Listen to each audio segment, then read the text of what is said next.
आपस में माथा नहीं लड़ाए।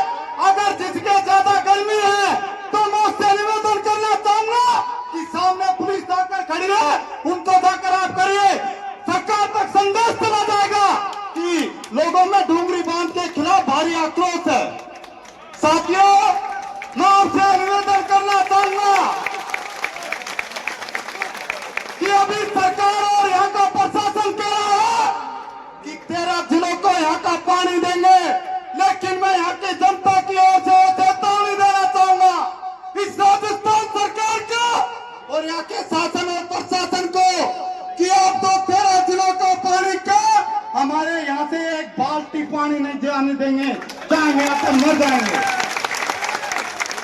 साथियों, ये लड़ाई किसी रास्ते चौड़ा कराने की लड़ाई नहीं है।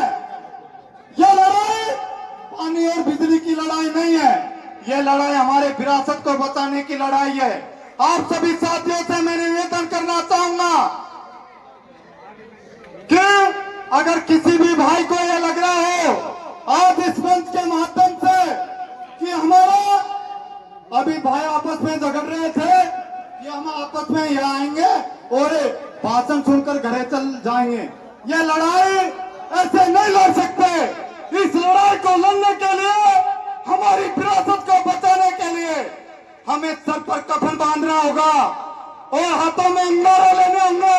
मैं आपसे वादा करता हूं ताकि सरकार का कोई भी नुमाइंदा आपके यहाँ आसपास भी नहीं भटक सकता।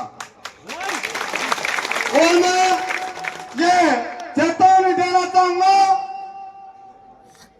इस क्षेत्र के लोगों की ओर से कि हमारी राजस्थान सरकार और केंद्र सरकार हमारे लोगों की जनभावना को नहीं समझा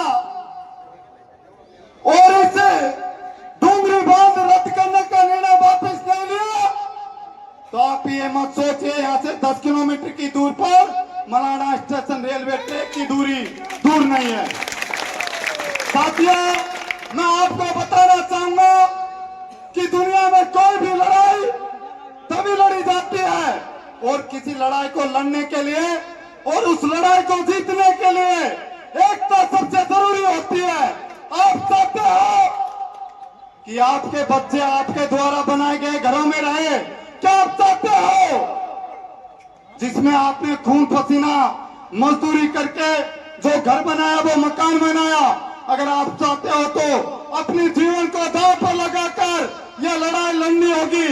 और मैं तो आप सभी से निवेदन करना चाहूंगा कि अगर कोई भी डूंगरी बांध बनाने के उद्देश्य से सरकार का, कोई शासन का, प्रशासन का कोई नुमाइंदा हमारे इस छिंतर गांव के अंदर उड़ भी जाए, भीतर प्रवेश कर जाए, तो उसको पेड़ के बांध के उसकी ऐसी धुलाई करो कि सरकार तक ये मैसेज चल जाएगा।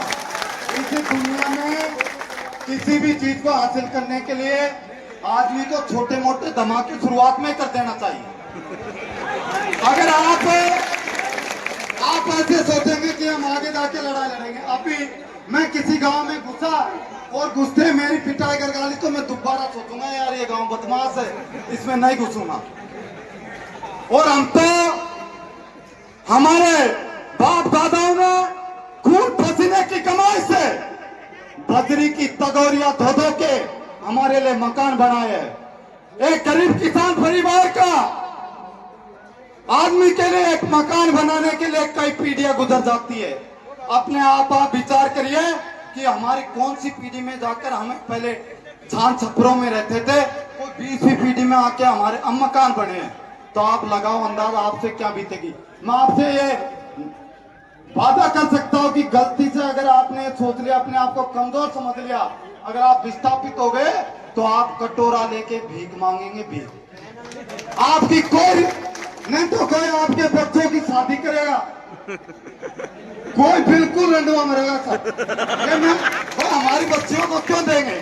जब आपके 5 घर वहां बसा दिए, 10 घर वहां बसा दिए, तो कोई भी शादी ब्याह नहीं होंगे। आप सभी साथियों से निवेदन है कि दुनिया में कोई भी लड़ाई लड़ी जाती है, और मैं ये निवेदन वापिस आपसे करना चाहूंगा कि दुनिया में कोई भी लड़ाई ऐसी लड़ाई नहीं है जिसको को जीती नहीं जा सकती। अगर लड़ने वाले वीर योद्धा हो, उनकी हिम्मत हो, तो हम कोई सी भी लड़ाई को जीत सकते।